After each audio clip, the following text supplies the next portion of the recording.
Tai išėjom pasivaikščioti per patį lietų ir kivis kartu. Štai matot.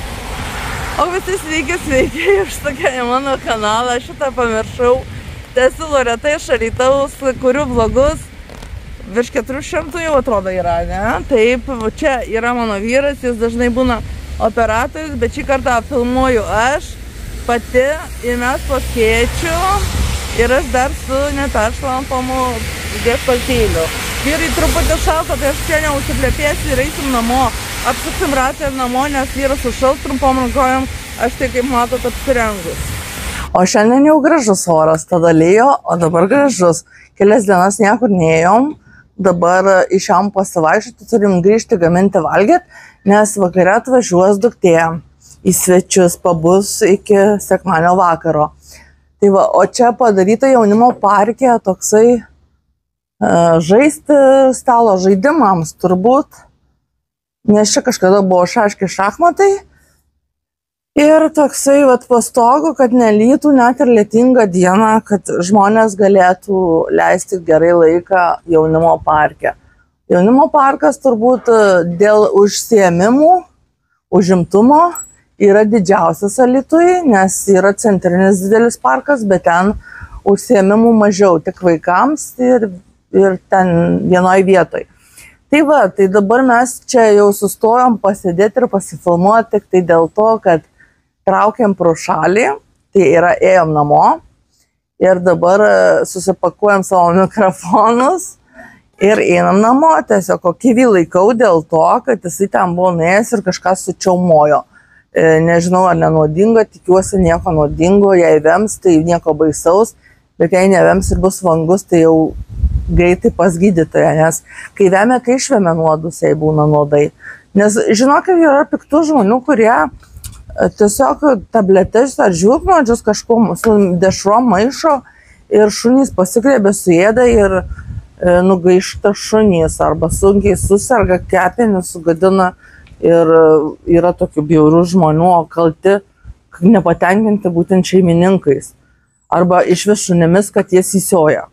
Arba šeimininkais, kad šunys įsioja ir kakoja ir kad kakučių nesurenka. Tai va, bet ką kalta šuo. Tai va, einam namo.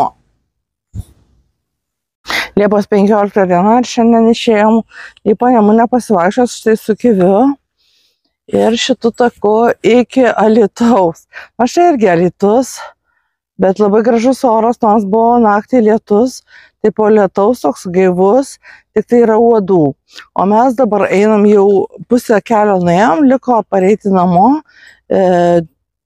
kas dažniausiai žiūri dviratis. Traukis kivė, tai kivė.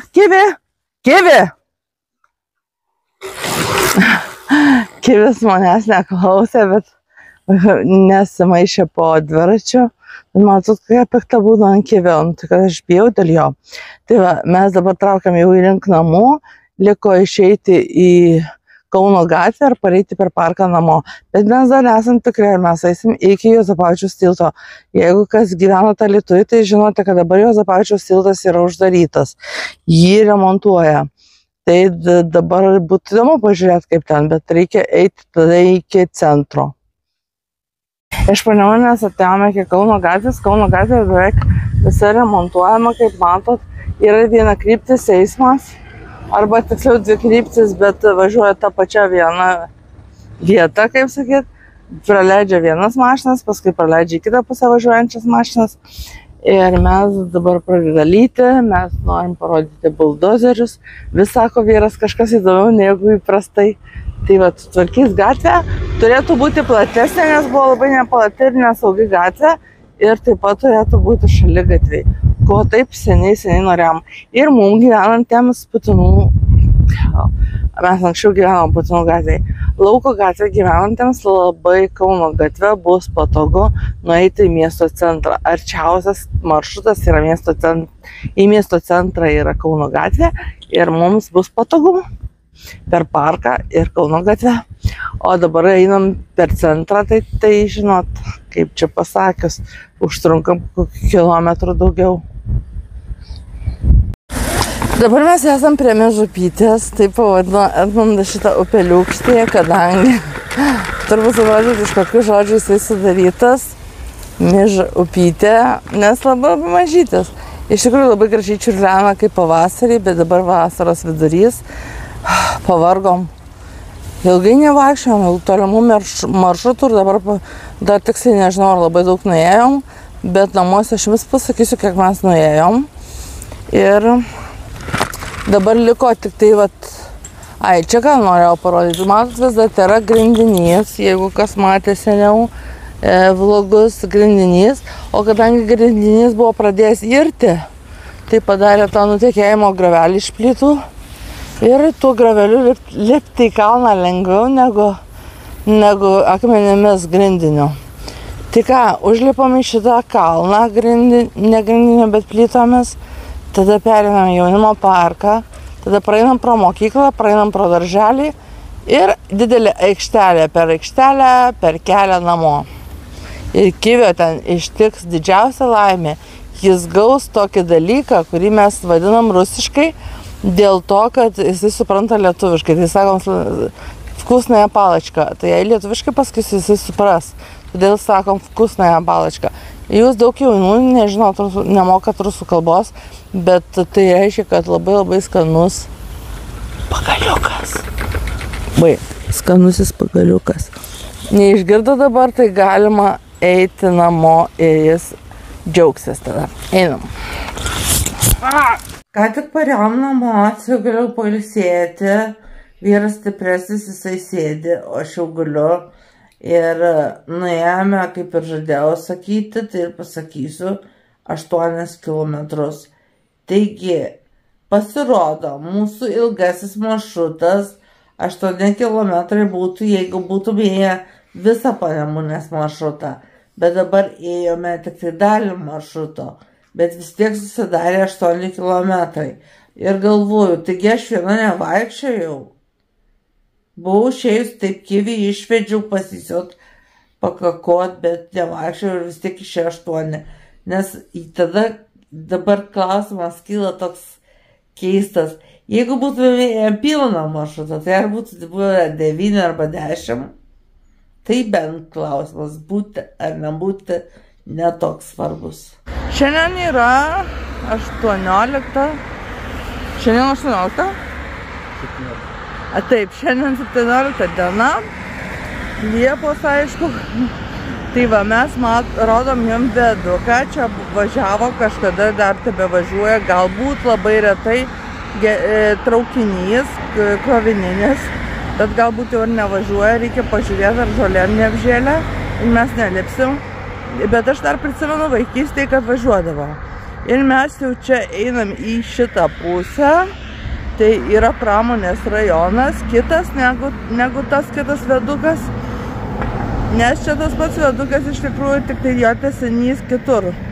Tai va, o dabar matote, ten kokį namą pasistatė, ten paskui nuomoja, tai ar tą namą nuomoja su sklypu, ar neaišku.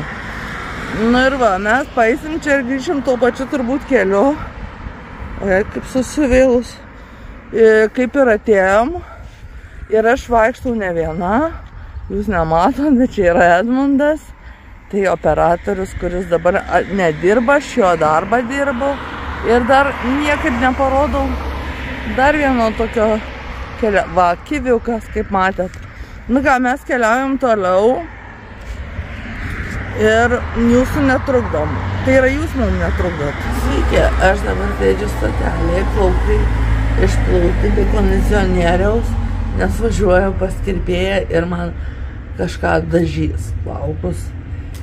Kažkas sakė, kad reikia keisti kirpėją, nes mane negražiai apkirpo.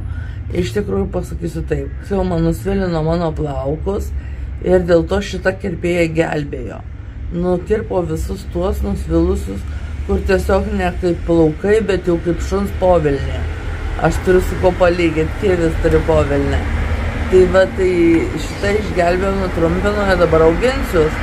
Ir padažys šiandien truputį ir žiūrėsim, kas bus po kokio pusmečio, kai plaukai ataugs.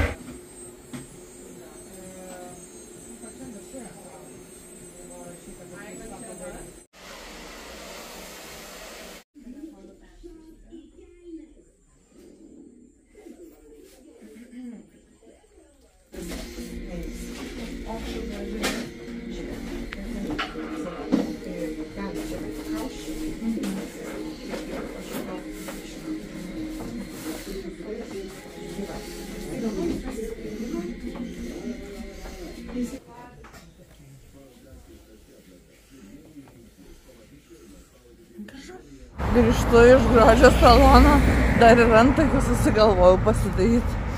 Labai gražiai padarė, tikiuosi ilgai laikys ir ant plaukelio ir ant odo šiek tiek. Ir dabar jau einu namo, nuo mokyklos stotelės, praeisiu savo mokyklą ir būsiu namuose. Atsėdėjau kepėję ilgai, bet gerai, kad pas tą mergaitę antakių reikėjo sėdėti tik tai pusvalandį. Tai va, ir vėl grįžtu po pietų, išėjus iš namų 8. Ką kėliukė, ką vaikelė? Tai matot, yra siuvimo mašina, jinai yra mažytė, bet man yra patogių palenkti kelniam ir rankovėm ir tokiems lengviems darbeliam. Kiviša? Tai norėjau parodyti dar, kad įsigijau va tokius batukus. Jie yra medžiaginiai, suvarstomi laisvalaikio batai. Ir man sesė atvežė tiesiai iš Italijos didesnę siuvimo mašiną, skirtą paauglėms, kurios nemoka siūti. O matot, kaip gražu, čia paukščiukai, čia, kaip vaikams, bet jau truputį didesniems. Ir aš mokysiu siūti. Tai va. Ir dar kai ką, einam parodysiu. Galvoju, atsirandu kas čia. Štai čia, gal nerodžiau, čia aš įsigijau sofą. Man labai patinka šitas kampas. Ir štai čia yra sesės atiduota